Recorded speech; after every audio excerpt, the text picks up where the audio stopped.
I should be clearing up a lot of it. You haven't spoken publicly yet? No, I haven't, and I think I am going to be calling Erin today. Friends, lovers, welcome to Lightweights Podcast. My name's Joe. Today we have Matt King of Good Influences, Hoot and a Half, and Unfiltered Podcast. And then we went out to go see the DMZ and look into North Korea. What? Yeah. No, you didn't. Yeah.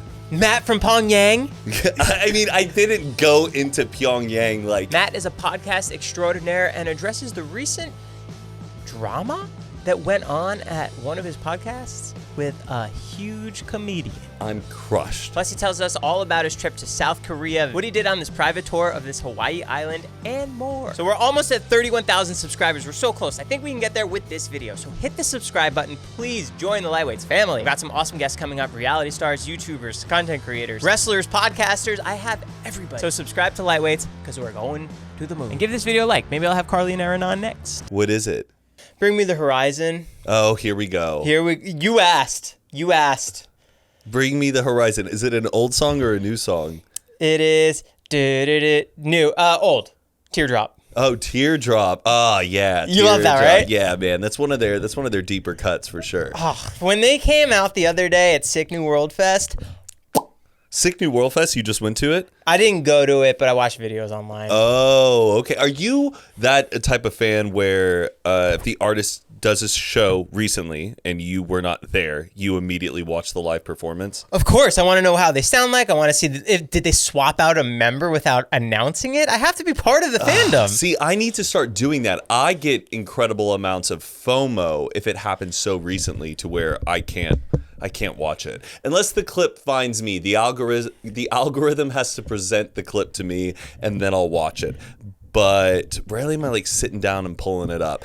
Actually, I may take that back. If I'm like pre-gaming, having a couple beers before I go out, I'll start sifting through the live shows. Because 21 Pilots just is on tour now. I want to see what the new set looks like. Am I missing out? Do I need to fly somewhere to go see them? Didn't they just do like a really cool intimate show? Yes, and that's what was so crazy about it. Who got the invites? I don't know. They're doing like 1,000 cap rooms. Wow. Do they only give that to like the top 0.01% of their listeners? They must do some kind of fandom where they give it out to their fans who are part of their club. Which artist do you think that you are in the top 1% of their fan base for? Story so far, the main Blink-182. Oh. Easily. I feel like we get those emails all the time from bands, like from Spotify, and them telling you, oh, hey, you're in the top 1% of the fans, blah, blah, blah, blah. But there's no tab where I can go to where it tells me where my percentage is for my top bands. I wish there was that feature. It's only during December. Who was your Spotify Wrapped the past year? Was it Bring Me the Horizon? No, I just started getting into them like a couple weeks ago. I'm just looking after you. You have something in your teeth. What and I'm is it? Just saying that as a friend, and you know the angles on you. Oh, to the right, to your right side. Oh. Yeah. Yeah, dude, tacos. Are you that type of friend? If somebody has something in their teeth, you will tell them. Oh yeah, if you have a hair hanging out, I'll let you know. This is 4K, baby. Now, would you say it to me in front of a bunch of other friends? Like if I'm talking to a whole group of people and you're listening and you go, hey, you have something in your teeth. That's where I draw the line. No, it depends on the situation. If I don't know the guest, I'll be like, yo, Matt. Or I'll text you. Be like, yo. What about if it was a pretty big guest? You've had a lot of fun guests on this podcast, might I say, and I'm very proud of you. Thanks. Zane and I were talking about it, like how, like, I'm not saying it's like funny, but it's just so cool how you are getting, it's almost like a circus, and you are getting the most wildest acts, and you are just like the ringleader of it all. The next few that I have coming in are really cool. Who? The one that's coming out next, the episode that's coming out after you is Michael Franzese, who is a former mob boss in the Colombo family. And he's open to doing interviews? He has his own YouTube channel. He's turned his life around. He did 8 years in jail, and he's the most interesting person. But I've watched him for so long on YouTube, and I emailed him asking if we could do a podcast. And we set it up, and I went to his house, and this is a clip. I'm going to put a clip here because I really want people to watch it. So when this video drops, go check it out. Go leave a like, go leave a comment. And it was the coolest conversation. So there was no end goal at all, just to see as much as you can make? Yeah, I mean, you know, did I at some point, when I knew the heat was really starting to come on, did I think of how there was going to be an end game? I thought of it, but I didn't see it in my immediate future because the money was too good. It was so hard to turn down. Did you have so much you didn't know what to do with it? Well, I knew what to do with it. Yeah, no question. I mean, and I did with it. But it was a lot of money. We were bringing in $7-8 million a week at times, sometimes $10 million, you know. It all depended on, on what was happening that week. Is he the guy on TikTok who I see him like in restaurants sometimes and he kind of says how like meetings with the mob go down in restaurants and stuff? That could be him. I know he does a lot of about the mob type of stuff. So what are you taking a drink of there? I'm taking a drink of Magic Mind, which I love Magic Mind. They sent me a bunch and I've always been a big fan of it and have been wanting to try it because Pete Holmes, who's one of my favorite podcasters and comedians, he is always sponsored by it, or at least he only does ads for products he believes in. I mean, I love it. Sharpness, clarity, mental performance. It gets all like the jitters away because like caffeine, when you take, sometimes, you get a wave of anxiety. This kind of like mellows out all of that flutter. This honestly tastes delicious. We got vitamins, B2, B3, B12, C and D, ashwagandha, L-theanine, turmeric, lion's mane. Do you think they actually cut off a piece of the lion? You know what lion's mane is, though? No, I actually don't. Oh, I think it's a mushroom. It's basically a mental performance shot for deliciousness. I like it. I love it. I love it. And mental performance elixir. It's part of my daily routine. Lower stress, better energy, sharper mind. Magic Mind. Right now, there's a limited offer you can use that gets you up to 48% off your first subscription or 20% off one-time purchases with code LIGHTWEIGHTS at checkout. You guys can claim it now at magicmind.com/lightweights. Let's talk travel life, my brother. Let's do it. I went to Hawaii, Big Island, where you honeymooned. You did? Loved it. Kona. Yes. That's awesome. Yes. You went for Caitlin's birthday. Yes. Was the trip itself the gift, or did you also give her more gifts on top of it? The trip itself is the gift. If there was something that actually made sense of like, oh, I want to give this to her, like I'm all for it. Yeah. But I'm not the kind of person to give a gift like out of my way, because then if it doesn't make sense, I'm like, I'm just giving it to. But if there was something cool, if she needed headphones, I would have gotten that. Toss that in. But she doesn't. The island, so sick. All volcanic rock, had no idea. Right when you land, you're kind of like, oh, wait, is this what it's going to look like the whole time? It's a little deceiving because, yeah, it's just like black rock everywhere. And fields and fields of magma. You see the magma hardened over and over and over, and there's goats everywhere. Yeah. It's so wild. And then I also did the manta ray experience. Did you? Did you do it? Yes, we did. That was one of the highlights of our honeymoon, was doing the sunset like cruise manta ray night experience. I'm going to break this down because this is one of two places in the entire world that you can do this. Did you know that? Oh, no, I didn't. You go on a boat and they take you out around to a certain part of the island. And what they do is they take these big spotlights and they put them on the seafloor. And then you go out on like a surfboard and you're holding onto it. Almost like a lifeguard, or when they have those big stretchers. That's what you're holding on to. And they have like pool noodles around them. Okay, go on. And there's lights attached to those. So you're essentially creating a light sphere into the center between the ocean floor and the ocean top. And it attracts all these amoebas who are attracted to the light. And who feeds on the amoebas but the manta rays? Yeah. These 13 to 18-foot manta rays do barrel dives with their giant mouths, swallowing the amoebas, and you're holding on to this thing you're holding on to this surfboard thing as they're feasting. It's the coolest experience. It feels like almost, what's the word, like angelic. Like they feel like angels, the way that they're like coming up to the top and dancing as you're looking down onto them. And did they touch you? They touched my mother-in-law. Oh, they did. Oh, you went with the in-laws as well. Yeah. Fun. So cool. And, they touched me many times. No, one did 4 barrel rolls in a row, and that one, it was nuts. You feel like you're in space. Yeah. Did you do a private group excursion, or did you go out with like a bit like of a larger group? We did a private group. Oh, a private group. Nice. Yeah. Did Did the instructor have like a bunch of names for the manta rays? Like, oh, this one's Lana Del Rey. This one's Stevie Ray Vaughan. This one is like That's really Ray funny. Romano. No, we didn't have names, but they did have the other animals that were there. So there's a monk seal.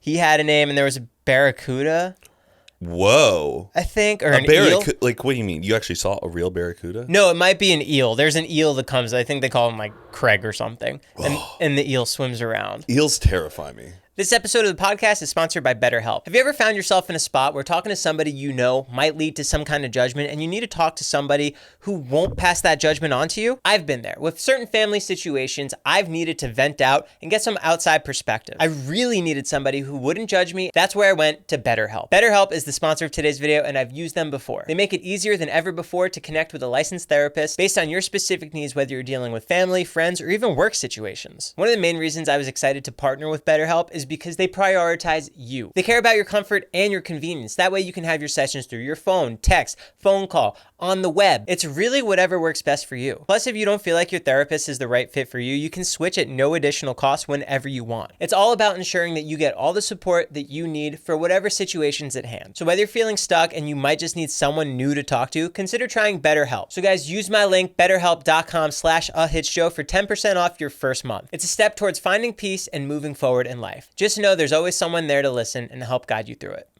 I would do that 100 times over. And the crazy part is, the manta rays don't go there every single day. Mm-mm. So you're going on this excursion and they're like, we're hoping that they're going to be there tonight. Can you imagine if you go do it and they're not there? I would be crushed. And like, I guess I was kind of expecting that because, you see clips on TikTok of somebody who's captured the best moment of a tourist experience.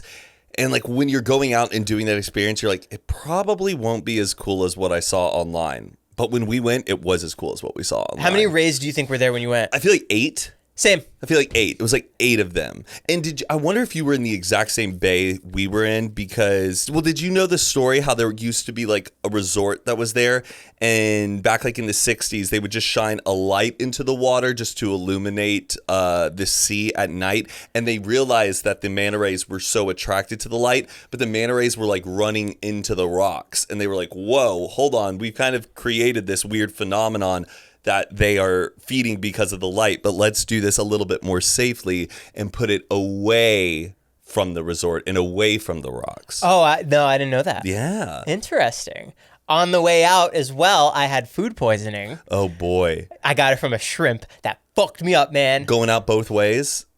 Every hole. Oh, gosh. From a shrimp? Yeah. You think for sure it was the shrimp? Yeah, my body's really good at analyzing what it can't digest. And as soon as I ate it, I felt uneasy in the stomach. And it's really funny because I get so much fear and paranoia before a trip that I'm going to get sick. While you're on the trip? No, 2 days before. Because then I'm going to be on the flight and I'm going to have like congested and I'm not going to be able to hear. And I'm like hyping myself. I'm like, dude, you did it. You took care of your body. You're not sick. Sure enough, I eat that shrimp that night and I feel uneasy in the stomach. I'm like, that's weird. And I'm trying not to admit that something's happening. Yeah. And an hour after I fell asleep, I woke up with the worst pains and everything started coming out. And I felt the shrimp come out of my mouth. And I was hugging the toilet. Hugging it. Now, when you're throwing up, does Caitlin care that you're throwing up, or is she just like stay in bed, like, are you okay? Or does she come and like pat you on the back and like guide you through it? An amazing wife. She was there the whole time. I snuck out because I didn't want to wake her. Right. But I mean, when I'm like making the noises, she like outside the door, she's like, are you okay? I'm like, no. She comes in, she holds my hair back, and I'm sitting there for 30 minutes, and then I finally go back to bed, and then I wake up and do it all over again. And I'm laying in bed the entire day. But it only lasted like 24 hours once it was fully digested. Were you still sick, or maybe every 24 hours the percentage of how bad I was feeling went in half? So if I was up 100% awfully, and then the next day I was like 80%. Yeah. And then on the flight I was like 50%, but I was in so much body aches that it was so hard to like. Wait, what night of the trip was this? Did it ruin your whole trip? No, it only affected the first two or 3 days. Okay. So I couldn't really eat that much. I was just eating crackers. Oh, I'm sorry. Yeah. It was fun, though. How often do you get sick, or do you throw up like a year? maybe once every couple of years I get really bad food poisoning. Oh, okay. But usually it's food poisoning. Yeah, you're not much of a partier, so I guess like you're not like throwing up from drinking. No, it's like a bad strawberry or a bad shrimp that just takes me out. That'll do it. That'll do it. I throw up probably once every 4 years. From drinking? Yeah. Going too hard? And it happened this year. Is it because you knew you were going to go hard, or does it creep up on you? It's usually because somebody like forces me to take a shot. And usually I say no to shots all the time. But if you get me drunk enough and then you're like, you have to take this shot, otherwise you are missing out on this moment that's happening, that's usually where it pushes like the limit with me. Or someone gives me weed and makes me smoke weed, and then that gives me the spins. Was this at Nick Viall's wedding? No. Where was it? It was just at our home. It was you at were our home and it happened? Actually, no, it happened in the morning. Like my gut was just filled with alcohol, and I knew I couldn't eat anything. I couldn't function, and there was something that we had to go to, and I had to tell myself, I think I should throw up. Really? Mm-hmm. And I'm a person where like I will sit and pout and do anything but actually throwing up. I'm just past drinking, I feel like, at this point. You think so? I'm sure I'll drink again at whenever the occasion is, but I'm not looking forward to it anymore. When were you drinking the most in your life? College. Yeah. Yeah. Because it just felt like the thing to do, and it was so social, and I was meeting everybody, so it all just made sense. Yeah. And it became like the part of life. It's like, you want to go to the liquor store? Yeah, what should we get? Let's get the cheapest Russian vodka. Like pop off. I think that's what we got. Oh, yeah. We would mix the worst drinks in college because like I didn't even know what like certain liquors should be paired with. Like I would be drinking like vodka Coke. Oh, dude. Thinking that's like what you do. I went to Rutgers at a frat house, and they had this spinning thing of alcohol, and some random dude gives me a shot, and I drink it. I was gone in 60 seconds. Oh. It was not absinthe. What's the really, really strong one? Absinthe is pretty strong. No, there's like Everclear? Yes. That's it. And I felt my throat burning. Feels like lighter fluid going down your throat. I do not know how I got back that night. Oh my. Have you ever been that drunk to where like your friends had to carry you home? 3 times. Montclair State, TCNJ, and Rutgers. 3 times, Joe. But it's because I don't know how to drink. Yeah. I don't know alcohol. So when people just give me a shot and it's Everclear, that's out of my control. I refuse liquor most of the time. I'll have a margarita, but I'm just beer all the way. Oh, yeah, you're good with beer. I love beer. Beer is the best. I've never cared about the taste unless it's a Blue Moon or a Corona. Oh, man. Just give me like an ice cold beer. I am like in my happy place. I've envied you about that. Oh, dude, it's so good. It's so good. Blue Moon just reminds me of Applebee's. Blue Moon was like, have we talked about this before? No, with the nice slice of orange. Oh, yeah. And like pumpkin Blue Moon too, right around like Halloween. Yes, That's always a nice touch. I do love a good Blue Moon. That's a good entry beer. It's a good gateway beer. Very good gateway beer. I did something that I don't know if you would do yourself. Or maybe you would do it yourself, but you wouldn't tell people about it. What? Tell me, Joe. I went out with the girls, Carly and Erin. Okay. Got botox. Did you really? Yeah. In your forehead or crow's feet? Both. Squint, smile. Wow. We did it for a video. I've been wanting to get Botox. I think it's okay. Yeah. I think it's fine. How many points did you get? Is that what they call it? Points? Or like the spots or like injections? Milligrams? I don't know. There's like, some people do like 8, 10, 16, 24. Like, you must have done like a mild dose since it was your first time. I definitely did a mild dose because I still wanted some movement. And it was also my first time. I also wasn't going because like, oh, I want to do this. I just want to be like, hey, yeah, whatever. You look fantastic, Joe. I look 90 years younger. Because my biggest fear about getting it is that I would have that kind of like surgeon look. Like, you know, like classic surgeons like in LA, you Too know much. the type of look. It's like a guy who's in his early 40s. He's like, everything just looks a little too smooth and his eyes look a little too wide. I'm worried about having that look. Yeah. I don't know if I would get it on my forehead. I mean, I was there. You might as well try it. And then if anything, next time, just go do your crow's feet. Because like I think like wrinkles on the forehead, if you're a man, that's just part of masculinity. I feel like that just adds to the look. The crow's feet, though, that's what can determine like that you are in your 30s. Yes. When people ask you, how old are you? and you don't know them that well, do you ever say, how old do you think I am? No. I do that all the time. What do they say? They usually think I'm like 28. Yeah. Hopefully. Or What they're are you, like 31? I'm 31. Yeah.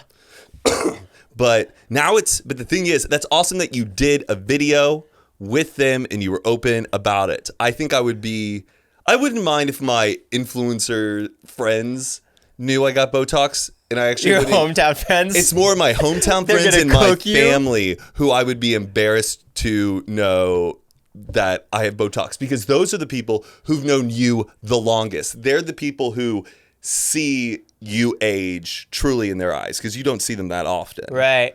You know? I don't think it's that big of a deal. I mean, when I got tattoos, people were like, oh, same thing. But who cares? This dissolves in 3 months. Yeah. And then are you going to do it again, you think? Maybe. I don't really notice a difference. I see a difference, but not enough to where I'm like, oh, I look so much better. You need to go to Seoul, South Korea, because that's where Botox is like one of the cheapest and safest places to get it done. Would you have done it there? Yes, but I didn't. Can you angle the mic toward your mouth? Yeah. Just, yeah, right there. I wish I had met up with our friend that we made out there earlier for him to like talk with the people at the spas, because there's a bit of a language barrier. There's some places that are super English friendly, but then you read on TikTok that they're scams to not go to them. So if I ever went back, I would have a person speak for me and do it. A translator? Yeah, just like a translator, just to make sure that I'm not getting screwed over and I know what's going on. Was South Korea the best thing that ever happened? Best thing that ever happened. No, I think the best thing that ever happened was me marrying my wife, Joe. But I really loved South Korea. I did. I think I would still say I like Japan more. Wow. Even though they are so equal and amazing and awesome and safe and clean and civilized, I did feel like I like Japan a little bit more. I would go back to Japan. Do you think you did South Korea correctly?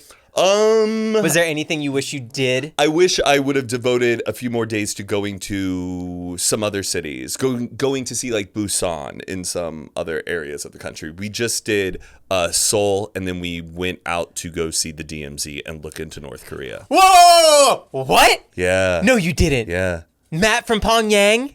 I mean, I didn't go into Pyongyang, like into North Korea, but I got to look into it and almost look into this fake village that they have set up. Was it eerie? Yeah, it was pretty eerie, I would say. It was pretty waves of anxiety, really nerve-wracking, getting to like the border point, having to go through all the checkpoints, seeing all of the military bases, being told that you can't take photos of certain things that we were passing. They let you keep your camera. They did let you keep your camera on you, for sure. But yeah. there were points where you weren't allowed to take photos? You weren't allowed to take photos of certain things, and there were certain things we would go into and we could not document. But you were allowed to walk through?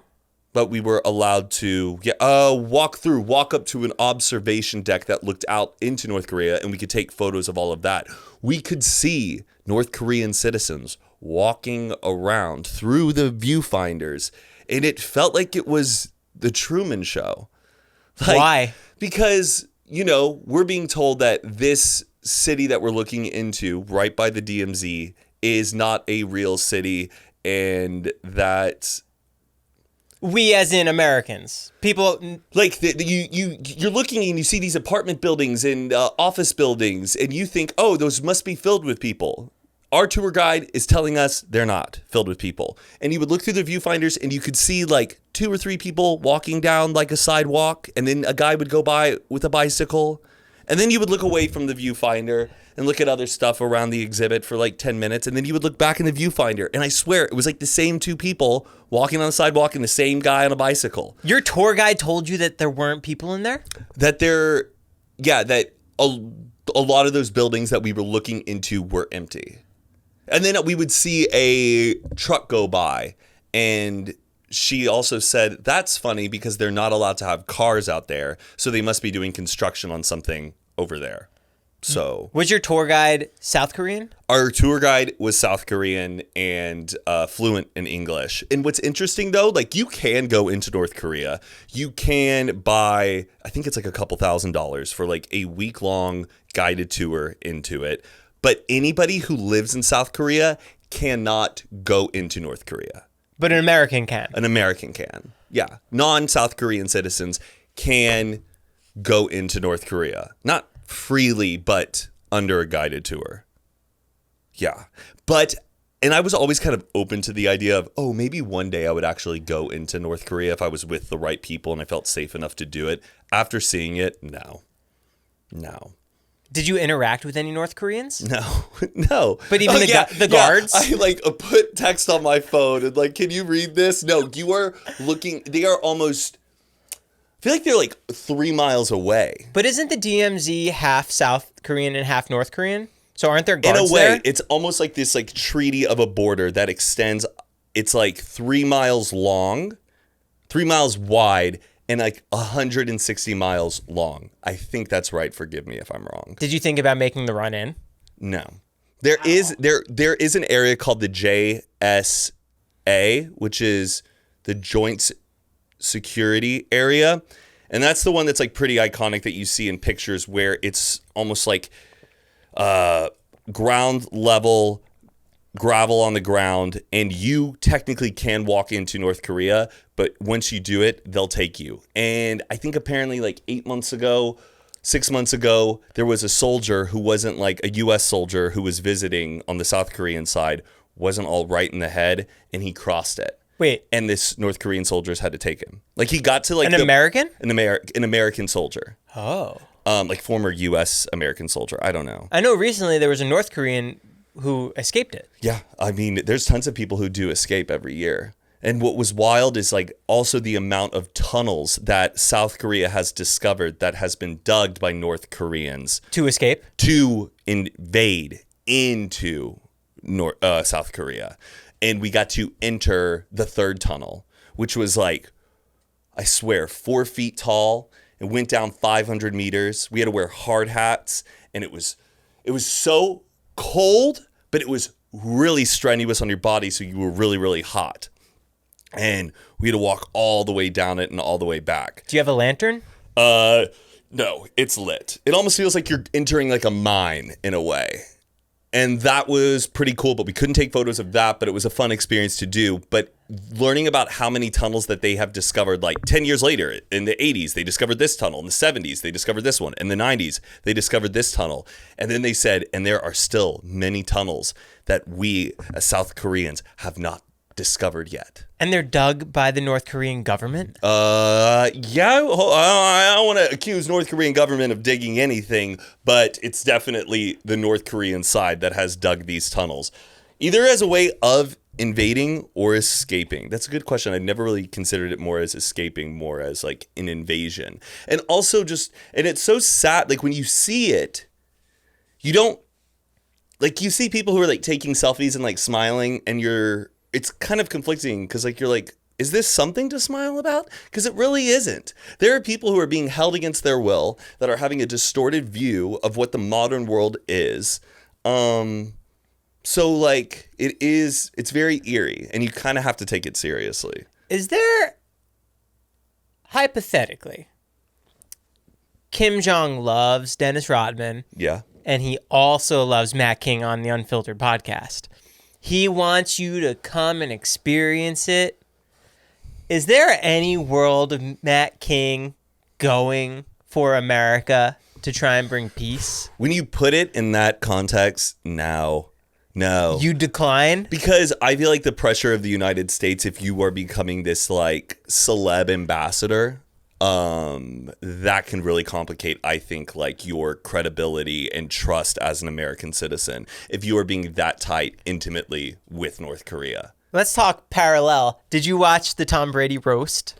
No, I didn't. Roasts make me nervous. Patricia You're not watched on target. Whole thing. What? You're not on target. I know, but they don't. It's not, to me, a roast isn't fun. We've done roasts with friends and I've participated in them, but they make me nervous. Because it is funny, but it's so damn, it's cringy. But it did look did you watch it? I saw the highlights, and Nikki Glaser, hilarious. Yes, I loved her. Tony Hinchcliffe, amazing, which I did a podcast with him a couple of years ago. Elton, do you remember Elton Castee? Yeah. He set up Elton Castee. Elton Castee. What's Elton's last name? Isn't it Casti? You said Castay. You added like a little accent mark above it. No squiggle? Shout out to Elton Castay. He did this podcast where he would put creators and comedians together. And I said I was down to do the podcast, and I get there not realizing who Tony Hinchcliffe is, only to realize that he's Joe Rogan's Tony Hinchcliffe, does all this thing. He's the roast guy. I clammed up so much. It was crazy, Matt.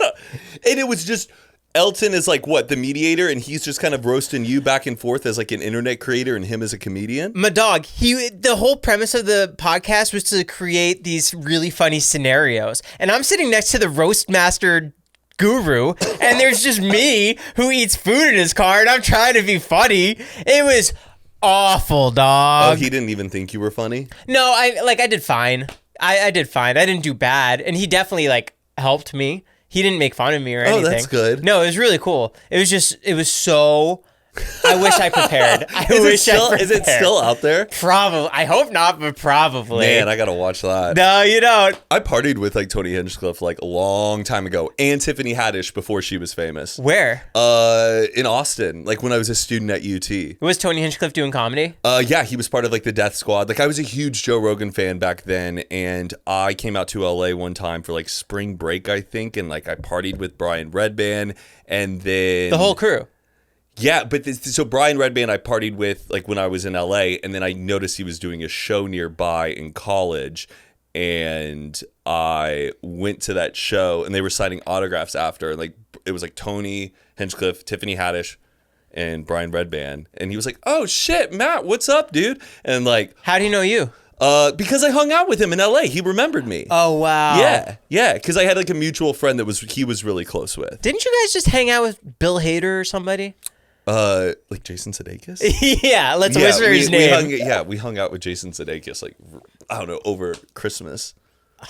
Yeah, great conversations with Jason Sudeikis. Don't clip. This is such a clip podcast, though. You can keep that in, but don't put that I partied with Tony Hinchcliffe. The editor has his own brain, dude. Because it's gonna come up on Tony Hinchcliffe's feed. Yeah, we're gonna talk about Brian Redban. Who else you talking to lately? Celeb wise? Yeah. I don't know. Oh, Meghan Trainor saw the video of us talking about her. Oh, did she? When she got arrested or something? Oh, no, the cops came to my apartment and she Meghan was there. Trainor was there. Yes. What did she say?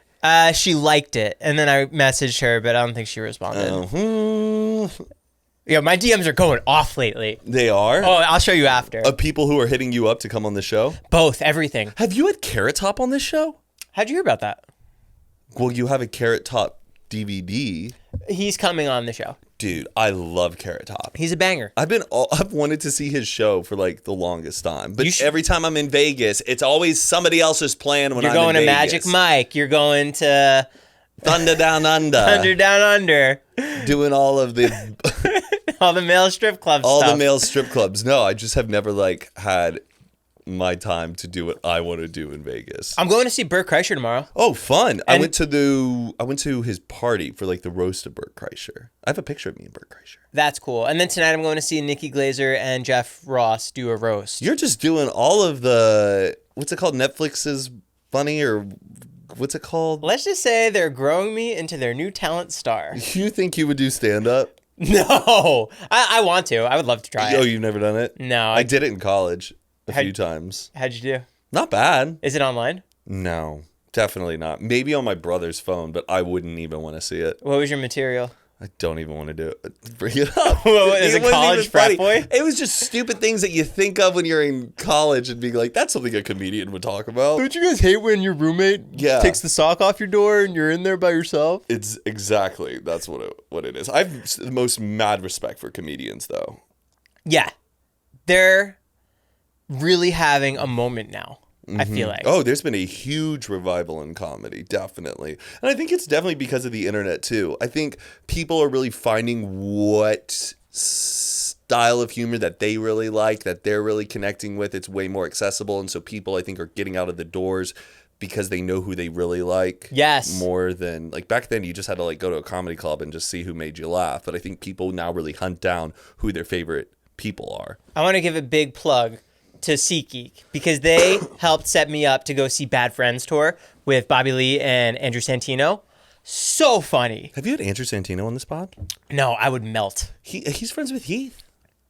They're friends? Yeah, text. Like Andrew Santino texted Heath when Heath just moved out of their place and was like, "Hey, did you move out of your place? I don't see your car on the street anymore." Whoa. Yeah, they play golf. No. Yeah. They've played golf together? Yeah. A couple times. Oh, I'm such a fan. I know. I'm a big fan of Santino. I love Whiskey Ginger. Yes. It's one of my favorite pods. I saw them. Have you seen them live, Bad Friends Tour? No, not for me. Oh, it's so good. Not for me. You don't like Bad Friends? No, I guess I do like Bad Friends, but I don't think I would pay like money to go see that. I probably would go pay. The only comedians I think I would pay money to go see are John Mulaney and Rick Glassman. Carrot Top. And Carrot Top. Hey, you brought it up. Let's go right into the drama. This was something that I was going to avoid because I feel like everyone is so polarized on this with you. Oh, so you've talked about it with people? I've done an outreach of audience and yeah, no, there's drama. I should be clearing up a lot of it, and you haven't spoken publicly yet. No, I haven't, and I think I am going to be calling Erin today. I am going to be calling Erin today to apologize. Oh, this is a serious thing. A little bit. What happened? A little bit. Well, to give you context for the people who do not know, there was an episode of Good Influences that happened recently, and it was one of the days where I was gone. I was in South Korea, and they had an open spot for me. I couldn't be there, so they decided to book a guest. I want to insert something that you went to South Korea for FOMO of Coachella, ultimately ending up with other FOMO of someone guesting on your podcast. Right.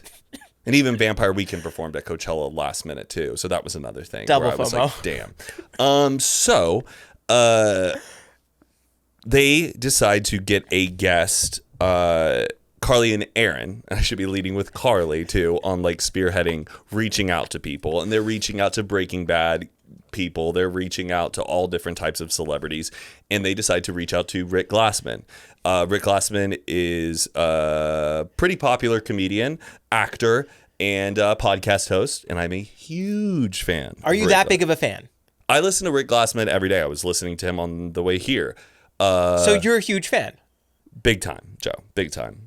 So they book Rick Glassman and surprise Mike with Rick Glassman. And Mike also is a fan of Rick Glassman. You introduced Mike. I introduced Mike to Rick Glassman, but I will say Mike is a fan of Rick Glassman.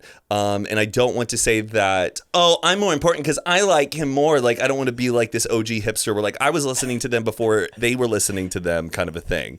But I will say I'm a bigger fan than Mike.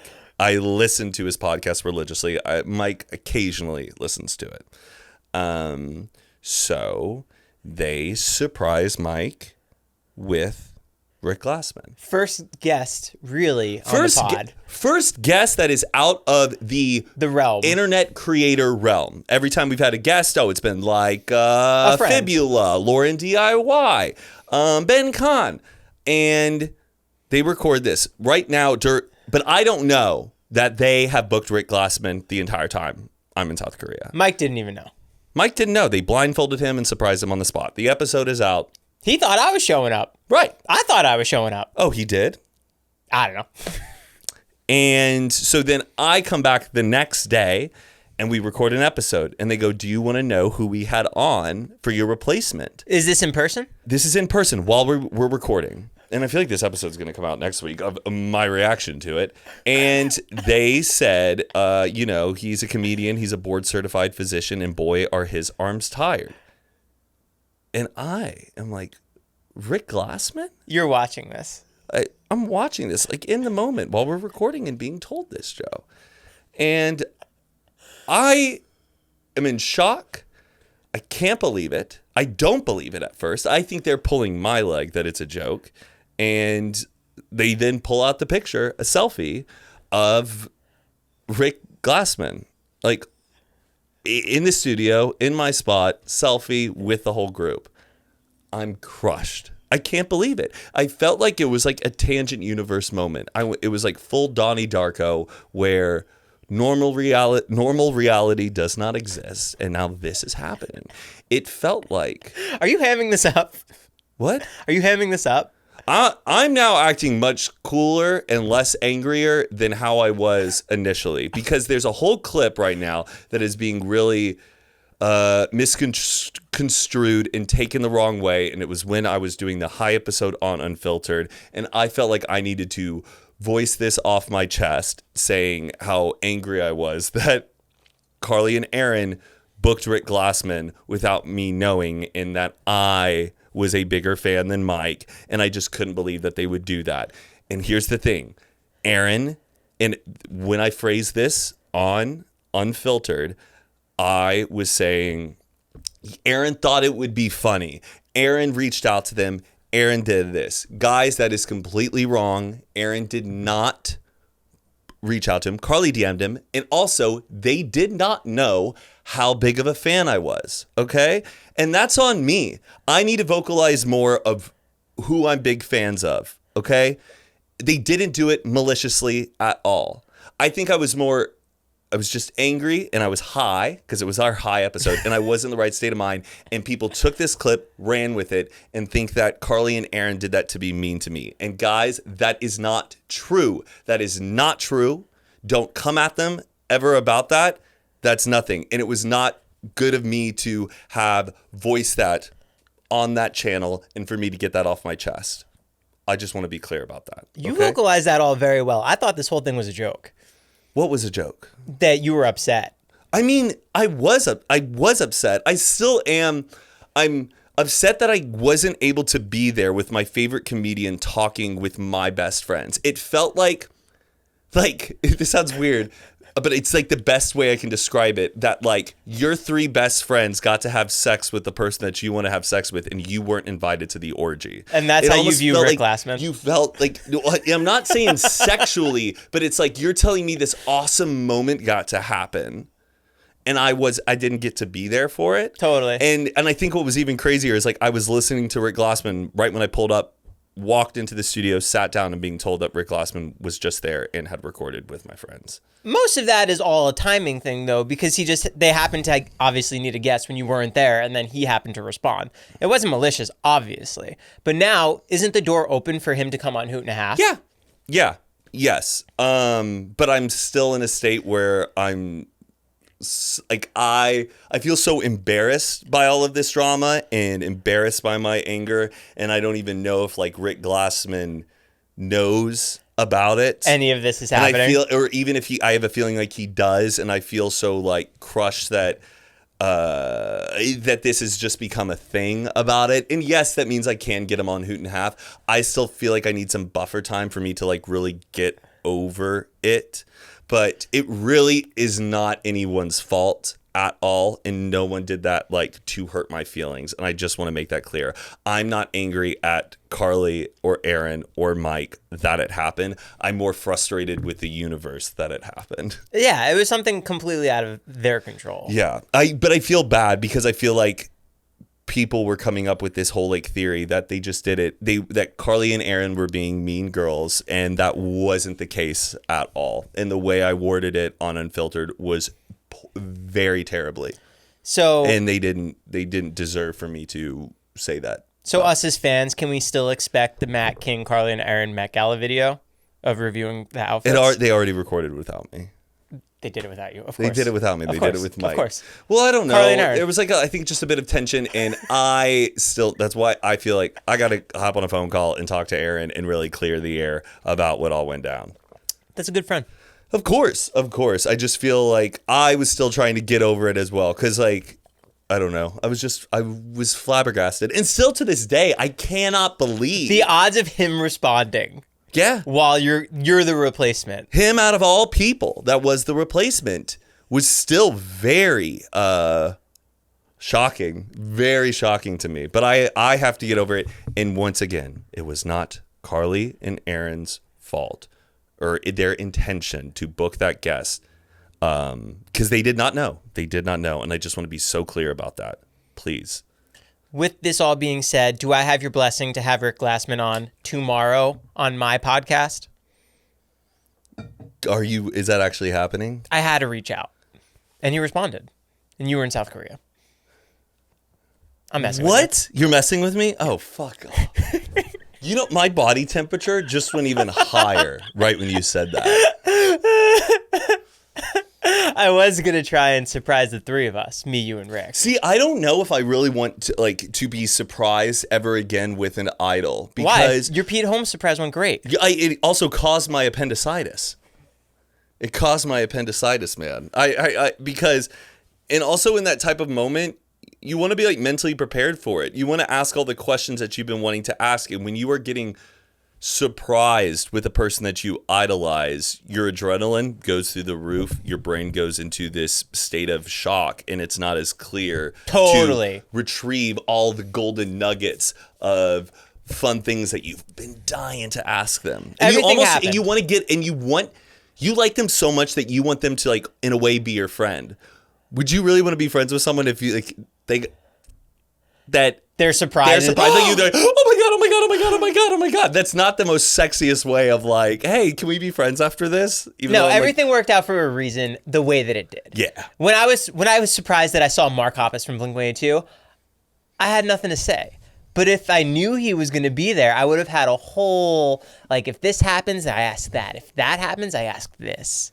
Because you know they say like don't meet your idols though, Yeah. which sometimes I'm like maybe there's a little bit of truth to it. Maybe there are. Even Is he if, like, that high up on your list? No, I think he's very high up at the moment of somebody who I'm consuming a lot of their content Got for. it. But even if I feel like I did record with him, I feel like after I would still be like, damn, I should have asked this, or maybe that was stupid, or I don't trust my state of mind that I would be like even happy after doing it. After you were surprised with your idol, Pete Holmes, what did you feel? Did you feel that?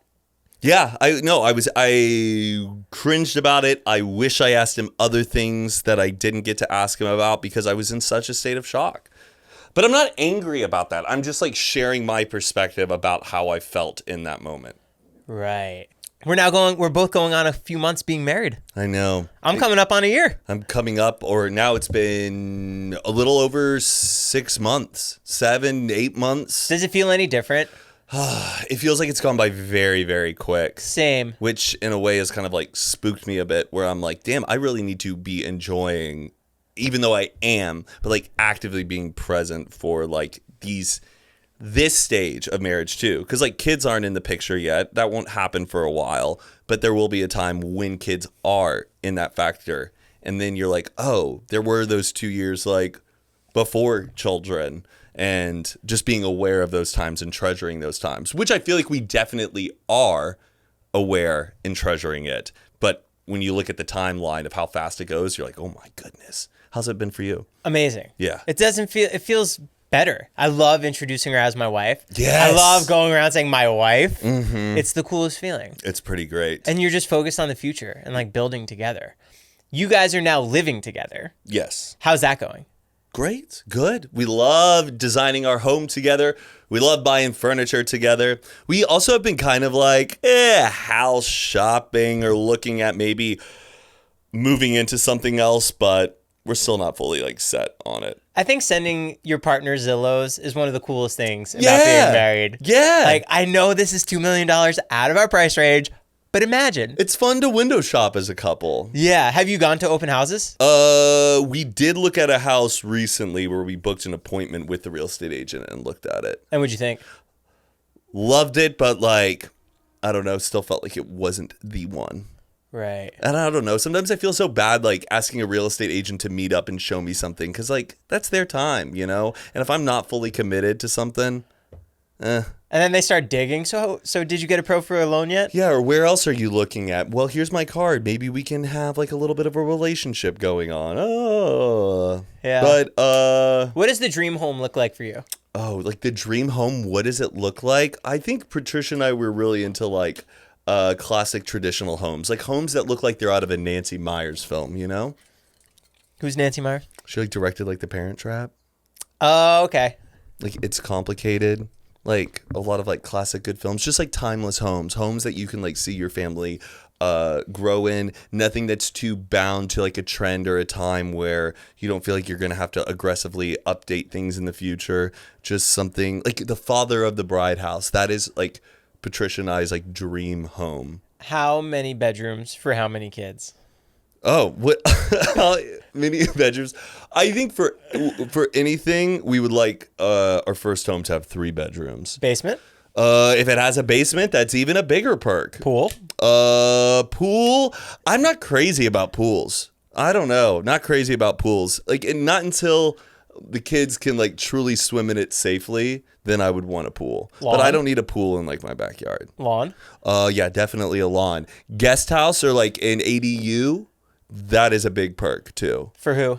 If you just want to rent it out to like a grad student or something, bring it a little additional income in for sure. I wouldn't mind that. I think Patricia would be fine with it too. She also grew up having like an ADU and like someone staying in like her guest house. So seems a little financially responsible. When I look at you, I picture you and Patricia coming home from a night out and you go over to the babysitter, you crack a couple of jokes, you give him some cash, and then you drive him home. That's how I would envision it with you and Caitlin. Would it not be that way with you too?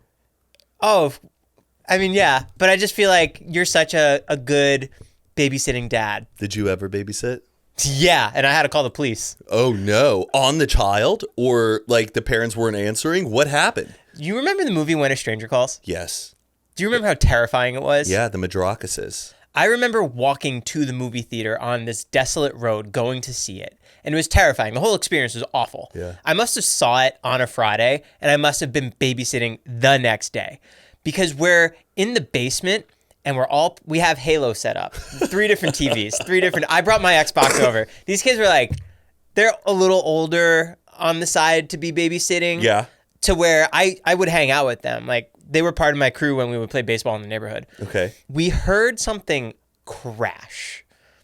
We all heard it. We're in 3 different sections of the basement. You hear a crash upstairs. We all pause. I'm getting chills right now. We heard footsteps and cabinets opening. We all look at each other. The little one runs over to me. He like puts his head like in my shoulders. I'm like, it's gonna be okay. So we call the police. Before you call the parents. Oh yeah, we just heard to give it. them a heads up, like, by the way, like, I feel like as a babysitter, do you call the cops immediately if something like that happens? Or do you call the parents first to be like, do you think we should call the cops? We knew someone was in the house. We knew they were. Okay, so you call 911. There's somebody in the house. We need the police here. They come. It must have been like 2 minutes before they got there. It became really quick. And we hear banging on the front door. And the operator's like, they're outside. You got to go let them out. I'm like, I'm not going up there. You have to break the door down. Yeah, because the intruder is already up there. I'm going to go and say hi to him. How far is the basement door to the front door? The standard. So there's the front door, the little walk-in, and then it's like you're in the foyer. Basically. The foyer. Basically. You couldn't run just a little bit fast because the cop's right there. What do you think? The slasher's going to get you right there? What if he does? I'm babysitting. Do I want to risk my life babysitting playing Halo? There are so many factors about this house that are coming to mind that, like, I need to know if you took into consideration. Was it a front door that has a window? Could they see you if you walked out? You also should have just walked out screaming and yelling. Maybe not. Attract the murderer to my body? No. Yeah, but when you scream and yell running down a hallway, usually that doesn't the intruder doesn't get you there. I have hair standing up on my back because I'm so scared reliving this moment. I understand, Joe. I'm sorry. You're causing this right now. Okay. Now walk me through it. So they have to break down the door, Joe. I'm telling the 911 operator to do it. She says they can't. I say, why not? She says you have to just go unlock it. So as I look to the kids, I'm hoping one of them will step up. They're not. He hands me it's Christmas time, so he hands me a wrapping paper roll. I'm like, what am I going to do? Hit the robber with this? Yeah. So I'm like, no, I don't need this. I don't know what I walked up with. I grabbed something, maybe a bat. And I walk up and I run, and I remember 2 cops run into and they're like, what's going on? I'm like, I don't know. Guns drawn? I think they had their guns out. Yeah. I was pretty convinced that there was someone in this house. We were all convinced. And there's like 5 cops doing a perimeter check outside. And because there's snow, they're looking for footprints. Yeah. I was thinking about that too. They're not finding anything. what's going on? Where is this guy? Where is this pervert? You know what I'm saying? Yeah.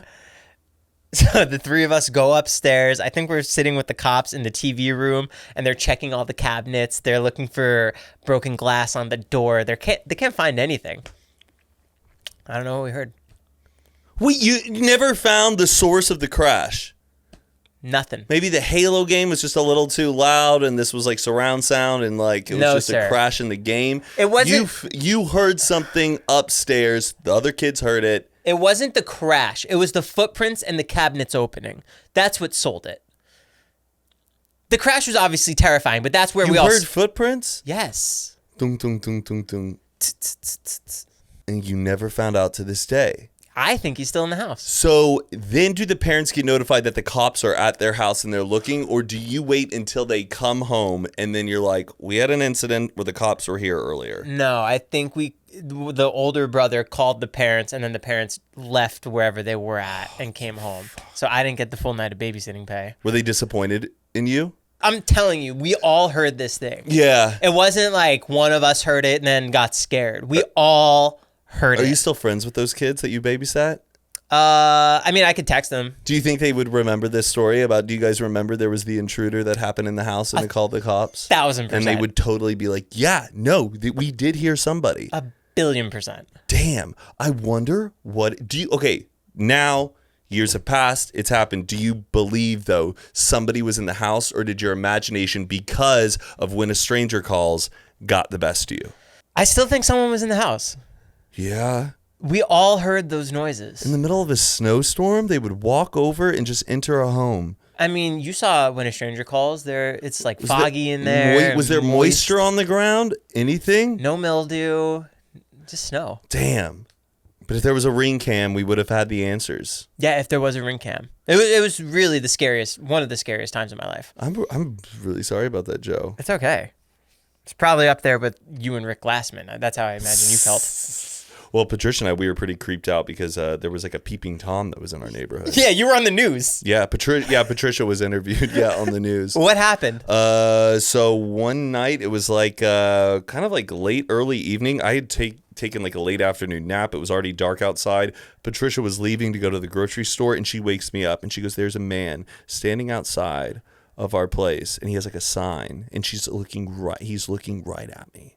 She's like, you need to go like see what this is about." I'm like, oh shit. Did she hear a noise, or what was she doing? She was just walking out of our place, and he was standing in the front lawn looking right at her. How far away? On the property. 10 feet, 20 feet? 12 feet probably. Oh my God. And she was so freaked out, went back into the house, told me, and then I'm having to go look out the window. It's already light inside, dark outside, and when you're in that situation, you can't really see what's out there because it's illuminated in the space that you're in. So I have to turn down the lights and then look out of the window, and I don't see anything. And then I look to the left, and in our driveway, this dude is just like sitting down, looking right at me. He's looking at you. Looking right at me. And we had this like security camera that had like fallen down, and like I put it up and I like put it right at him. And then I'm like talking with Patricia, and I look back and he's gone. What's your conversation like? I'm going to go investigate him? Just like, so wait, I was like, what was the sign or whatever like he had? And we realized it was like this newspaper that he had like ditched or whatever. And I was just kind of understanding like where exactly he was standing. You text your neighbors? So quick. No. Oh, but our neighbors were kind of so he gets up and leaves, and then our neighbors are like leaving to go out for the evening, and I'm telling them like, they're like, what's happening? I'm like, I don't know. We were pretty spooked. It seemed like there was a guy who was standing in our lawn looking at Patricia, blah, blah, blah, blah, blah. And they're like, oh, that's freaky. And so the guy's gone. I like walk Patricia to her car. She goes grocery shopping. We don't think anything of it after. We were like, that was weird. And then like a week later, we're out of town. We get a Ring doorbell notification, and I look at the camera, and it's like a guy who's like in a full like, jacket and like light and everything. And I think it's the cops. And I'm like, can I help you? And they go, we have been hearing reports that there has been a peeping Tom and a man who's been going around exposing himself and harassing young women in this neighborhood. Have you had anything like that happen? And I go, funny you bring that up. this whole incident happened with my wife. I'm telling him the whole story, giving him the description. And then he's like, well, can we talk to your wife? And I'm like, sure. I pass the phone to Patricia. She's answering all the questions. The whole time, we think we're talking to the cops. And then the guy goes, how did that make you feel? And I'm like, what the fuck kind of cop is asking, how did it make you feel? And we look back at like the Ring camera and I get a better view of it. It's like KTLA 5. It's the news reporter with his microphone, and the light I saw was actually the cameraman. So he gets Patricia's whole story, and then they finally air the whole segment. You can look it up, and they show other footage of this guy in other people's security camera, going up and like touching himself, looking into people's homes. And right when I saw like the footage that other people had caught, that was immediately the guy that I saw sitting in our driveway. Because I was trying to give them a description of what the guy looked like, and I couldn't. But if I had to, like, you know, in movies where you go and you have to like identify the criminal like against a wall, if I saw him, I could have picked him out like that. And I knew it was that guy. So I don't know if he has been caught yet, but every time when it's like in the evening time and I'm pulling into my neighborhood, I always just turn down the music. And I'm looking for that guy. We got to find him. I know. The Peeping Tom. I wonder if his name's Tom. Maybe. I don't know. He's a creepy guy. He doesn't look like he's like a homeless man, but he looks like he kind of has his shit together, but is as a big problem. Yeah. Spooky. Spooky. I do think about him actually pretty often, where I'm just like making sure that all my curtains are closed and stuff. What if he's looking for you, not Patricia? You think so? I mean, you're a pretty good-looking guy. I'm a big fan, Matt. Love Hoot and a Half. Who else are you trying to get on this podcast? Everybody. Everybody? Anybody that you can? I have a couple locked in. Damn. I need to get somebody for my podcast on Tuesday. Guess who I have lined up next week? Who? I don't know. I feel like you just said it. Brian Baumgartner from The Office. Oh, I feel like you've had him on here before, haven't you? Or you did We've done a mukbang together. All right, you're going to have him over. And then I want to have Exhibit back. Exhibit? Yeah, he just opened up his own cannabis store in Bel Air. You went out to like Vegas and did something with him, right? We ate hot dogs. You ate hot dogs with Exhibit. Iconic. That's awesome, dog. I'm trying to crawl my way up into Hollywood. Does he look the same? Yeah. Yeah? Pretty similar. Wow. Does he live in L.A.? No. No. I don't think so. Damn. The Exhibit. Get him back on. Damn. Who do you think out of all the guests that you've had on that I actually would vibe with pretty well? As a friend? As or a as guest on my podcast. Someone that you would find really interesting? That you think I'd have a good conversation with? Probably Sandy Cheeks from SpongeBob. Oh, yeah? She Sandy? She was so cool. Crystal Hefner was awesome. Nick Viall. You should have him back on. I was just at his wedding. You should have him back on. He's busy right now. Well, yeah, he has a baby. Yeah, I got a baby. It's the most gorgeous baby ever. Was the baby at the wedding? Yeah, the baby was at the wedding. Where'd you go for the wedding? The wedding was in Savannah, Georgia. Was it cool? Yeah, it was beautiful. Oh my gosh, Joe. Great wedding. JoJo Siwa was there. What happened when she walked in? Did you geek out? No, not really. I was too shy to get a picture, and then Megan, David's publicist, it said, "Do you want a picture with JoJo? I'll make it happen." And did you? Yeah, I got a picture with JoJo. Of course I did. What would you do in your photo with JoJo? I was hammered. I look terrible in the photo. I really wish I would look better. I should have gotten Botox. When a superstar like JoJo Siwa goes to a wedding, is she there by herself? She had a date. Had a date.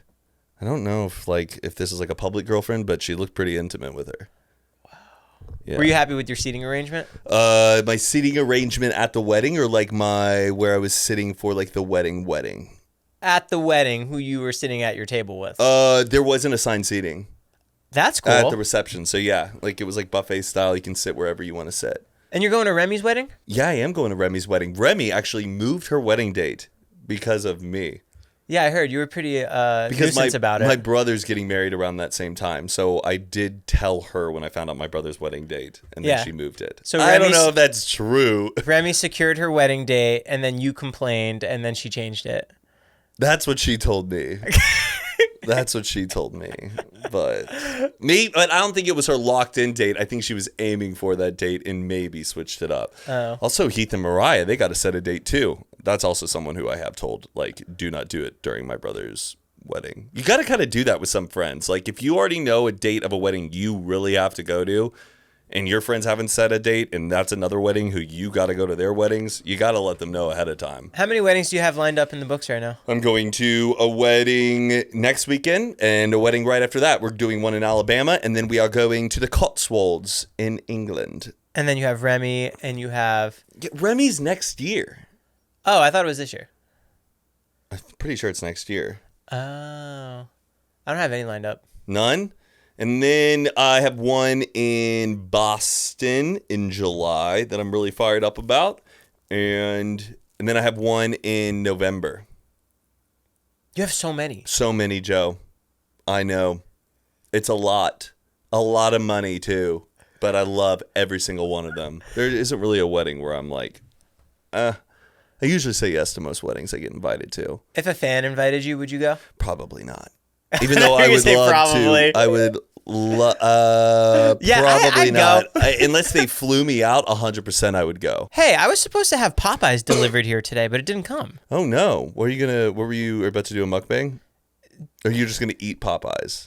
Wait, they were supposed to drop it off. Damn, what happened? I don't know. Popeyes or Pope, yes. Well, Matt, I just want to say thank you so much for giving us your time, your body, your comedy, your hilarity, clearing things up, setting things down, and getting us hyped up for the more podcasts coming on the Lightweights Podcast channel. Thank you so much, Joe. I know I say this all the time to all the listeners and viewers of Lightweights. You are where you need to be. This podcast is awesome. Make sure you guys go leave a review, leave a comment, and also while you're at it, go subscribe to Hoot and Half. Go subscribe to Good Influences and Unfiltered. Show us the love. We really, really, really do appreciate it. Also know that I'm on Instagram, I'm on TikTok, and I'm on Snapchat. Follow me all of those places. It really means a lot. And also I'm on Cameo. I've been booking a lot of cameos lately. So if someone's graduating college in your life or graduating high school and they're a big fan, book it. I love doing them for you guys. Make sure to subscribe. Leave some love. Peace and blessings. Lightweights. Out! Also, guys, don't forget to check out Magic Mind. It's going to be linked down in the description below.